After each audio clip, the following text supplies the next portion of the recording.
Fala aí, meu povo, tudo bem?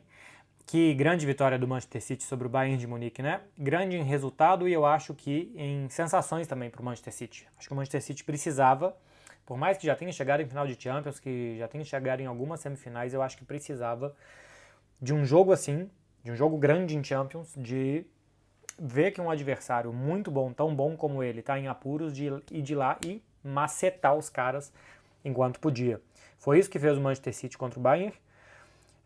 Eu acho que foi o famoso muito City para pouco Bayern. O Manchester City foi crescendo, foi crescendo, foi crescendo, e o Bayern foi tendo dificuldades e o jogo foi ficando longo e não parava de entrar água dentro do barco e o Bayern não conseguia tirar água de dentro do barco até virar um naufrágio.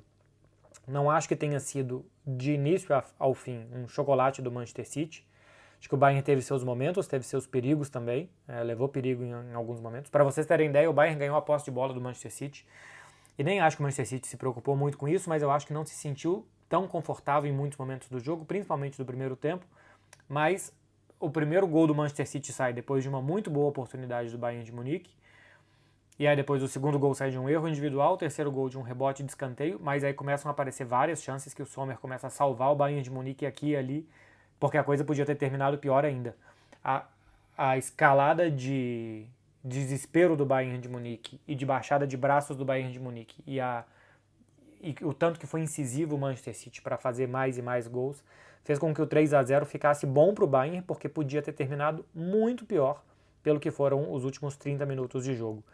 Então, é muito bom para o City em resultado, em sensações, é péssimo para o Bayern. Eu acho que tudo que gera o Bayern de Munique essa temporada acaba que acarreta um pouco nesse jogo, pelo menos no discurso, na forma de contar como é o jogo, talvez acabe influenciando a gente, porque mudar de técnico numa data FIFA, faltando 2 meses para acabar o ano, faltando menos de 15 jogos para terminar a temporada, a sensação que dá é de pouca estabilidade.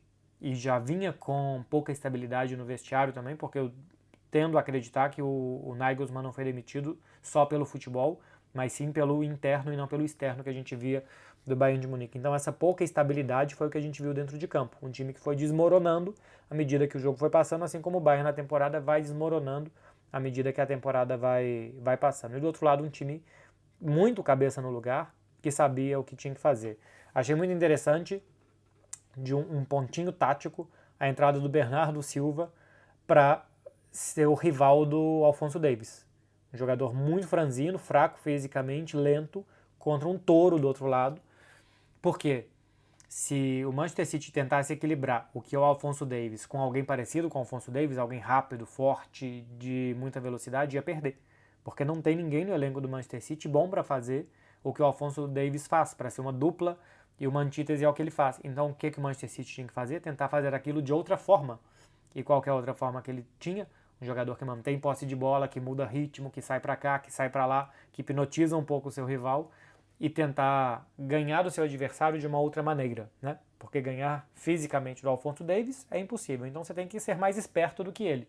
E o Bernardo Silva é um jogador muito esperto e acho que conseguiu tirar a velocidade do Alphonso Davies e impedir 1 contra 1 em velocidade dele. E quando o Alphonso Davies corria, não era problema do Bernardo, era problema do Akanji, era problema do Gundogan, do Rodrigo e de outros jogadores da defesa do Manchester City. Até acho que mais do Akanji mesmo, porque o Stones cobria quando o Akanji tinha que sair um pouco mais de combate fora da área. Mas as chegadas do Bayern de Munique eu achava que seriam mais rápidas e incisivas. Não foram tão incisivas assim. Embora acho que no primeiro tempo, especialmente no primeiro tempo, até tomar o gol, tem algumas chances para correr e não consegue aproveitar. O resultado é longo demais para o Bayern, em pouco tempo demais. Esse jogo foi na terça, a volta é na quarta-feira que vem. São 8 dias entre um jogo e outro. E eu não sei o tanto que o Bayern de Munique consegue se recuperar dessa pancada e futebolisticamente também superar o Manchester City. Os gols do Manchester City, especialmente o segundo, é um gol quase que acidental, né, com o erro do Pamecano. Então o Bayern de Munique, além de fazer um grande jogo, vai precisar também de alguns vacilos assim do City. Falei sobre o segundo gol, que tem esse erro do Pamecano, mas é muito curiosa a postura do Haaland, né? Porque o Manchester City recupera a bola é passada para o Haaland, está na perna esquerda dele, diagonal da área, ele adianta a bola, um cara como o Haaland, que só vê o gol, que tudo que ele pensa em fazer é gol, E, aliás, no melhor futebol do mundo hoje da TNT, eu tinha falado que o Haaland, em muitas facetas do jogo, ele vai muito mal, que não levanta a cabeça, que não passa tão bem, mas que gol ele faz. E na hora que ele tem o gol absolutamente aberto para um centroavante, ele dá uma cavadinha maravilhosa para o Bernardo fazer o gol de cabeça, tirando completamente todo mundo da jogada, porque se esperava dele o gol, se esperava essa fome de gol, esse ímpeto do centroavante de marcar, ainda mais do Haaland, ainda mais em Liga dos Campeões, ainda mais contra o Bayern de Munique, e ele faz o passe. Assim, é de uma inteligência, de um momento que precisava, né?